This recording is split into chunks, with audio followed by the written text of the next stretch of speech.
जय श्री राम गुरु जी। जय श्री राम। बालाजी महाराज का आशीर्वाद बना रहे। जय श्री राम। गुरु जी, जैसे घरों में सभी घरों में जोत जलती है, कोई सुबह जलाता है, कोई शाम, कोई दोनों टाइम जलाते हैं। लेकिन कई बार जो हमारी जो जोत जलती है वो हम विशेष काम के लिए जलाते हैं, जिसे अखंड जोत कहते हैं। तो वो हमें कब कब जलानी चाहिए गुरु जी? जैसे अब दिवाली आ रही है, तो उसके उपलक्ष्य में हमें क्या करना चाहिए, तो आप बताएं गुरु जी। भक्त ने सवाल किया, वो ये जानना चाहता है कि साधारण ज्योत और विशेष और अखंड ज्योत में क्या अंतर है। सबसे पहले देखिए, आप जब आप सुबह सुबह उठते हैं, नहाते हैं, घर में ज्योत जलाते हैं, वो तो रूटीन का काम है। जब आप अखंड ज्योत जलाते हैं तो उसके लिए संकल्प लिया जाता है, किसी विशेष परिस्थिति में अखंड ज्योत जलाई जाती है और उसकी परिस्थितियों के बारे में बताऊंगा। लेकिन अब मैं सबसे पहले आपको बताऊं साधारण ज्योत क्या होती है। रोजमर्रा की जिंदगी में जब आप काम करते हैं और जो पूजा पाठ करते वक्त आप ज्योत जलाते हैं, उस ज्योत के लिए जो आप पूजा करते हैं, पाठ करते हैं, अपने इष्ट देव के लिए ज्योत जलाते हैं, वो ज्योत कौन सी होती है? वो रोज होती है, वो साधारण ज्योत होती है। उस ज्योत का टाइम पीरियड भी लगभग ये होता है, जितना घी आपने डाला उतने समय तक जलती है। उसके बाद आप उसके ऊपर से आप ज्योत को ग्रहण करते हैं, प्रसाद को ग्रहण करते हैं, भोग लगाते हैं और रूटीन में नियम के अनुसार आप रोज पूजा करते हैं, रोज ज्योत जलाते हैं। ये तो हुई रोज की ज्योत। एक विशेष काम करना है। गुरु जी, क्या विशेष काम करना है? देखिए, मन कर्म वचन ध्यान जो लावे, मैंने बहुत सारा बताया है। आपने अपने मन को उस ज्योत के साथ जोड़ के रखना है। अगर आपका मन भटक रहा है, चाहे पूजा 3 मिनट करो, उस ज्योत के साथ आपको जोड़ के रखना है।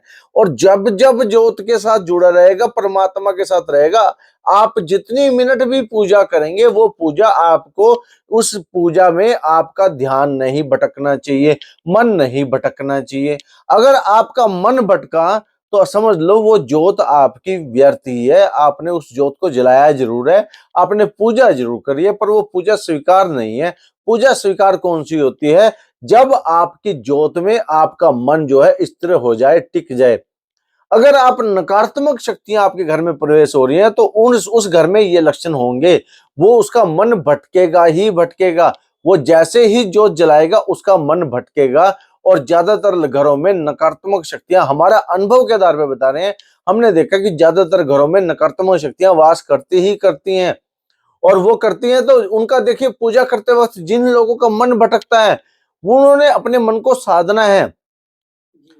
मन कर्म वचन ध्यान जो लावे, संकट से हनुमान छुड़ावे। मतलब इसमें मन का, सबसे पहले मैंने मन का रोल किया है। मन जो है आपका उस साधारण ज्योत के साथ, उस आपके परमात्मा के साथ, उस पूजा के साथ जो आप रोज रोज करते हैं, उसके साथ जुड़ा होना चाहिए।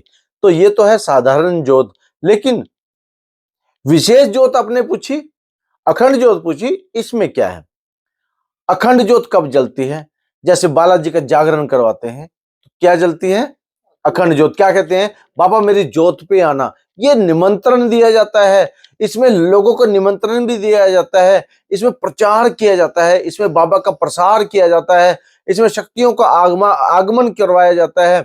और यहाँ पर आप भंडारा भी करते हैं, प्रसाद भी लगाते हैं। इस प्रकार से ये इसे एक किस्म से विशेष ज्योत, विशेष काम के लिए करवाया जाता है। आपकी कोई मनोकामना सिद्ध हो गई हो तो आप जागरण करवाते हैं कि नहीं करवाते? तो जागरण में जब आप बालाजी महाराज का जागरण करवाते हैं तो आपको विशेष शक्तियों का आह्वान करवाना होता है। उस वक्त पर आप अखंड ज्योत जलाते हैं और उस अखंड ज्योत के साथ लोग भी आते हैं और आप जागरण करते हैं। ज्योत आपकी कभी देखा है आपने कभी देखा है कि जागरण में कभी ज्योत खंडित हुई हो? नहीं। तो जागरण की अखंड ज्योत इसीलिए इतनी बड़ी ज्योत जलाई जाती है ताकि आपकी उस ज्योत के ऊपर शक्ति विराजमान हो, वो तनिक भर भी खंडित ना हो और तनिक भर भी उसके अंदर कोई भी फूल वगैरह आते हैं। आपने देखा जब फूल आते हैं तो आप प्रसन्न हो जाते हैं। विशेष रूप से बनाई जाती है ना गुरु जी? बिल्कुल विशेष रूप से ज्योत बनाई जाती है तो वो अखंड ज्योत होती है। इसी प्रकार से नवरात्रे में देखेंगे आप, नवरात्रे में हम नवरात्रे के अंदर नकारात्मक शक्तियों को घर से बाहर निकालने के लिए बहुत सारे भक्त अखंड ज्योत जलाते हैं। 9 के 9 दिन अखंड ज्योत जलाते हैं बहुत सारे भक्त हैं। लेकिन अगर वो नहीं जलाते तो वो रोज रूटीन से भोग लगा करके ज्योत जलाते हैं। बहुत सारे भक्त जो है अखंड ज्योत 9 दिन जलाते हैं। और अगर 9 दिन जो अखंड ज्योत जलाते हैं तो उनके घर 9 की 9 देवियों की कृपा आती है। अगर माता रानी का जागरण होता है तो वहां भी आपने देखा होगा जागरण में अखंड ज्योत जलती है। गृह प्रवेश होता है तो एक दिन पहले अखंड ज्योत जलाई जाती है, ताकि वहां से आपके घर से नकारात्मक कोई चीज प्रवेश ही ना करे। आपके पहले प्रवेश माता की शक्ति करे, आपके से पहले जिसका आगमन है, आप जिस शक्ति का आपने आगमन किया है वो शक्तियां आपके घर में प्रवेश करें। गृह प्रवेश में आपने देखा होगा आप किसको बुलाते हैं? रिश्तेदारों को बुलाते हैं, आस पड़ोस के लोगों को बुलाते हैं और प्रसाद बांटते हैं। अखंड ज्योत में हमेशा प्रसाद बंटता है। मेरा कहने का भाव समझ रहे हो? जो आप रोजमर्रा की ज्योत होती है उसका प्रसाद का सेवन, आपके घर में रिश्तेदार आते हैं तो आप क्या करते हैं? प्रसाद बांटते हैं। तो अखंड ज्योत में आपको प्रसाद जरूर लगाना चाहिए, भोग लगाते हैं, क्योंकि अखंड ज्योत में। और अखंड ज्योत कहाँ का? हनुमान जन्मोत्सव पर, कृष्ण जन्माष्टमी पर, रामनवमी पर, होली पर, दीपावली पर ये अखंड ज्योत जलती है। अब विशेष जो ज्योत है, जो अखंड ज्योत मानी गई है, संकट नाशक अखंड ज्योत जो मानी गई है, वो मानी गई कब मानी गई है? वो मानी गई है मेहंदीपुर से आने के बाद। किस चीज का नियम है? अखंड ज्योत का। और हमने क्या बना रखी है? काफी सारी वीडियो बना रखी है कि मेहंदीपुर से आने के बाद आपको क्या करना चाहिए? अखंड ज्योत जलानी चाहिए। मेहंदीपुर से आने के बाद अखंड ज्योत जलाने का नियम है। और जब आप अखंड ज्योत जलाते हैं तो उससे पहले संकल्प का नियम है। मैंने वीडियो बना रखी काफी सारी कि अखंड ज्योत जलाने से पहले कैसे संकल्प लिया जाए। फिर भी मैं आपको बता दूं, आप जब भी कोई अखंड ज्योत जलाएं तो सबसे पहले हाथ में जल लें और पीले चावल लें, निमंत्रण दें अपने इष्ट देव का, अपने पितृदेवों का और अपने कुल देवी का, कुल देवता का और अपने गुरुदेव का। इन पांचों का निमंत्रण दे करके आपके हाथ में क्यों दिया जाता है? आपके हाथ में 5 उंगलियां हैं। पंचदेव सदा भवानी दाहिने, सम्मुख रहे गणेश, पंचदेव रक्षा करें ब्रह्मा विष्णु महेश। ये इसके साथ ये 5 देवता जो है ना, ये इष्ट देव, पितृदेव, कुलदेवी, कुल देवता और गुरुदेव, पंचदेव, इन पांचों देवताओं का आवाहन आपके घर में होना चाहिए कि नहीं होना चाहिए? पांचों देवता का आवाहन जब आप कर लेते हैं तो आप अखंड ज्योत में कहते हैं कि हे पंचदेव, हे बालाजी महाराज, हमने ये अखंड ज्योत जलाई है, नाम ले, गोत्र ले और ये प्रार्थना करें, अगर मेरी अखंड ज्योत जलने में किसी प्रकार का विघ्न आए, मुझे अगर ज्योत को छेड़ना पड़े तो मैं दूसरी ज्योत जला के इस ज्योत को छेड़ सकूं। इस प्रकार से आप अपनी अखंड ज्योत के बारे में बोल सकते हैं।